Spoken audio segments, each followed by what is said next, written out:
never happen unless you get your grades together. And so I was like, man, I need to get my grades together. And so Coach D'Antonio was on the staff, I believe. I believe Coach Tucker was up there, Coach Jim Bowman. Those guys were a part of, helping me retake some courses and to get myself aligned to, have an opportunity, man, at life. Is what I call it, man, because it's bigger. It's always gonna be bigger than football to me, man. Like, if that's all it's about, more power to you. But man, it's always gonna be bigger than that to me. So, for them to give me an opportunity to show me a path to where, it was a hell of a path, man. Everybody wouldn't want to take it, but I had extraordinary parents, man. They reared me, man. They always kept me focused on what I really need to be focused on and sometimes that wasn't even the current today. It was the bigger picture. So when those guys helped me, through the clearinghouse and really get my stuff in order, throughout the tail end of my high school career, I almost felt like, man, I owed it to Michigan State, man. I owed it to those guys to first of all, really want me. You really need to go somewhere where you're wanted. You know what I mean? Of course, if you want to prove yourself, you're going to prove yourself anywhere, but they helped me, man. And, of course, Michigan had an opportunity, to go up there and see that. And, I'm not just saying this because I decided to go to Ohio State, but I was disappointed. I had a chance to meet Coach Carr, Coach Bo, and those are what I take from those visits. But I just think, what I thought of at the time, I didn't see it when I went there, man. And so, it was decision time. I think Ohio State was one of those, schools that was sort of, from what I was getting from Coach Pug was, what's going to happen with his grades, stuff like that. So, Michigan State was all in. So I was like, I'm looking at them, and then there was a part of me, I hate to say this, but I grew up rooting for a team that I didn't go to, man. So, I was almost fixed on going, and it was a coach of mine who I mentioned earlier who was like, no, hold up, hit the wire, and was like, hold on, man, let me make a call. And I don't know if he called Ohio State. I don't know who he called, but I know Coach Pug had called and Poop, and and that was the end of that. And made our decision and realized I was closer, man. And so that's how it went down for me. So I don't know, man. I don't know the red carpet, man. I know the grind. I know how special it was when Coach Tressel came, because he brought those guys. So when we, again, winning the title, everybody has their own backstory behind it. But to see a Coach Mark D'Antonio, to see a Mel Tucker, to see a Coach Jim Bowman, to see guys who helped me to even have a chance at a dream, still, the good Lord worked it out to where we all came together, man, and still had our moment, man. It's truly special. So I think, from my answers, man, you can sort of see what I was thinking about, man, when I was talking about Carmen, Ohio. When I was looking out into the best fans in the world, man, people who have waited. I don't think you understand how many people told me, like, see, we've waited, X amount of years for this moment. Like, we're true diehard Buckeyes. Like, I even had a guy tell me, now I can die in peace. You know what I mean? So when you're looking out, and on that cold day, like, what is cold, man? What is cold when you've accomplished something at a great place like the Ohio State? What the hell is cold, man? It's not like everybody does it. You know what I mean? So, like, oh, yeah. I didn't know I was going to sing Carmen, Ohio. It was some Craig Krenzel popped up on me, but that's the beauty of sports. That's the beauty of life, man. That's the beauty of everything is that we're all casters, man. And I could have easily said no. But, man, I would have been missing a blessing in that moment. It would have been, C said no. But it's like, why not, man? You go to guys who go to the Ohio State, they're daring, man. They're daring to be great in some way, shape, or form. So why not, man? Why not? Why end it with tight Will Tulsa and us chilling out there and having a great time? Why not put a cherry on top of this, man? And that's why it's so special to me, man. It just reminds me of the grit, the grind, of a team, a squad, a state, coaches, young people, old people, everybody in between, man. It's just an era, a time that if you lived it, it's special, man. The Cardiac Kids is special. We'll go down forever in history, man. And I'm not worried about where we stand at the Ohio State or what team's better. Everybody wants to be petty and stuff. Like, I ain't worried about shit like that. I'm worried about, when you had an opportunity, because opportunities are slim in life, man. No matter what it is you're doing, you capitalize, man. You left it all there. A group of guys capitalized and left it all there. It's beautiful to go and see, let's say a Mike Doss, a Donnie Nicky. It's beautiful to see those guys years down the road. It's good to see a Maurice Claret. It's good to see an A.J. Hawk.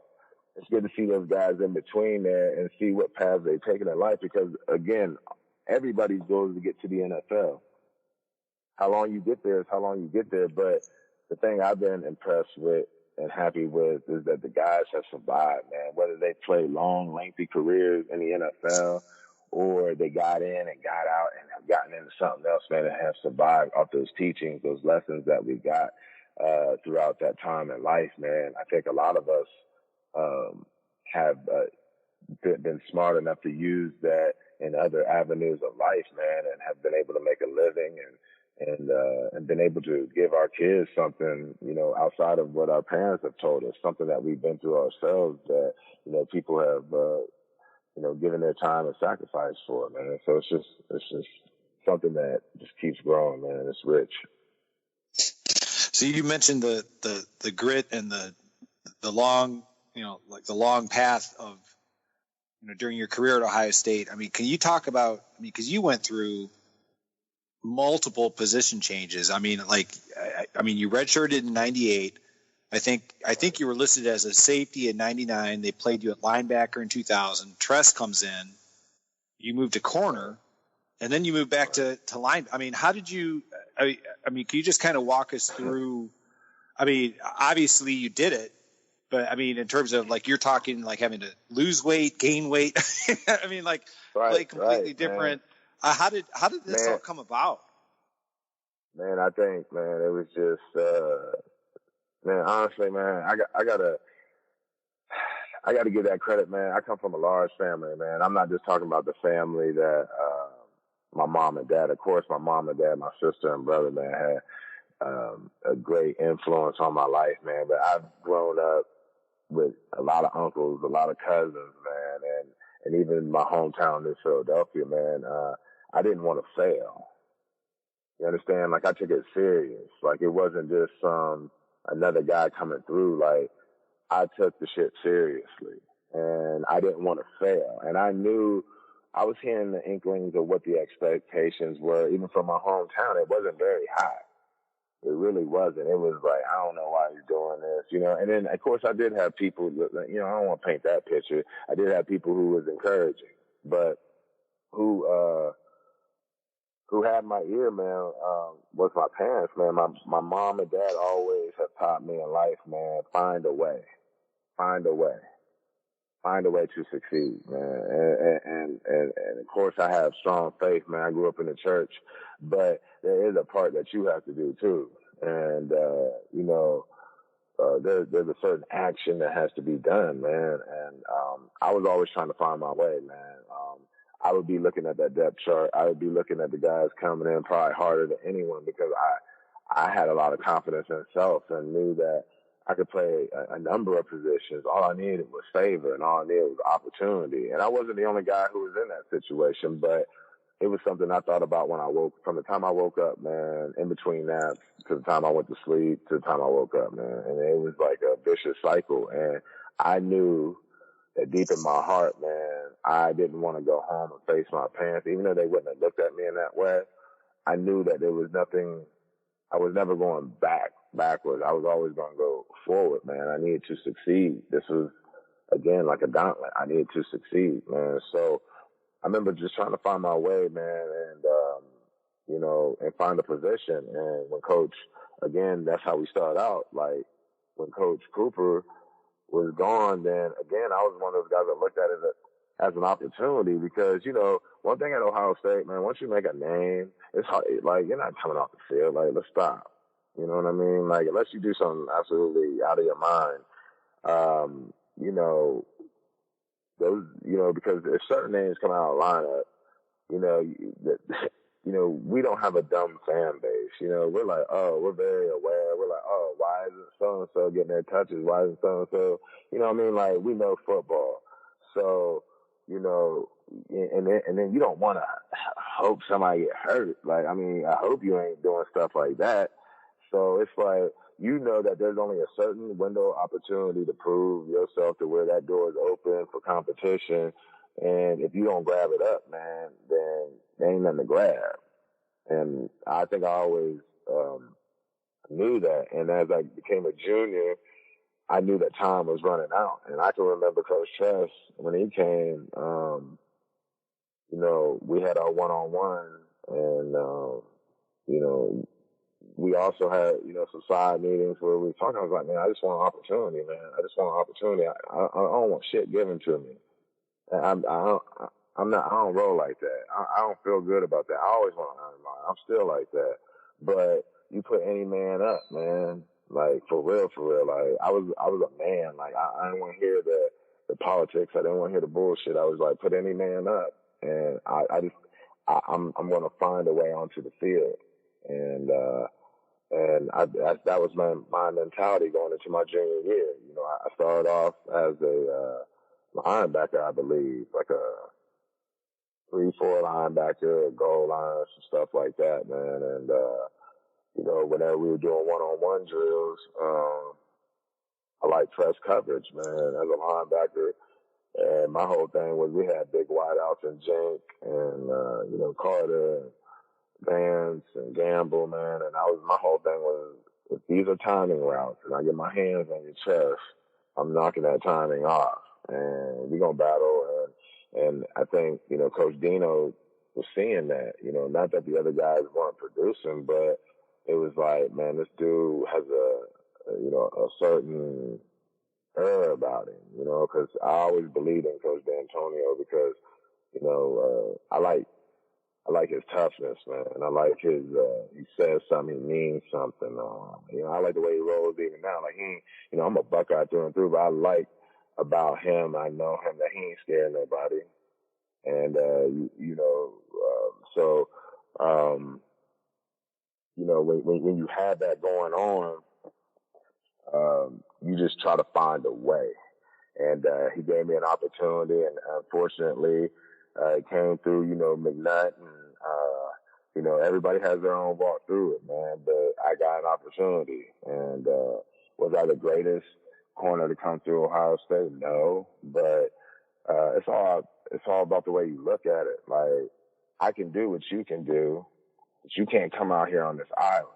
And that's no disrespect to any linebacker who calls himself great, who has come through the Ohio State, but I'm a dog, man, and I look at it that way. You know, I look at things differently. I look at, like, you know, I may not have been the greatest corner, but I don't know too many of them guys who play in the box who go out there and give you any type of chance. And that's not knocking them. That's just real. That's what we do. So I look at that, and I was just like, that was my mentality. I can go do that. I want to go do that. I need to go do that. I need to get on this field. I need to be one of the top 11 guys. That's the mentality. No disrespect, but that was the mentality. And when it was time to go back as a senior, you know, I can remember meeting with the defensive coaches, man, and them talking to me, man. And, you know, we talked about, hey, if you move back to linebacker, man, we can be in our base personnel and our nickel personnel, and I have to switch nobody off the field, man. Are you willing to do that, see? And I'm about winning. I ain't win a whole lot of titles, man. I ain't come from title-based programs. I came from great traditional programs, but the shit didn't happen when I was there. And so I'm all about winning. You know, I'm all about making sacrifices. I think that's what guys who played around me would say, man. Like, no matter what it was, man, C's willing to do whatever it takes, man. And so to be able to make that move, man, and start as a junior at corner, and then come in with a certain confidence. Because please believe, if you're able to start at Ohio State, no matter where you play, you have a certain confidence, man, and know that the guys who are around me, man,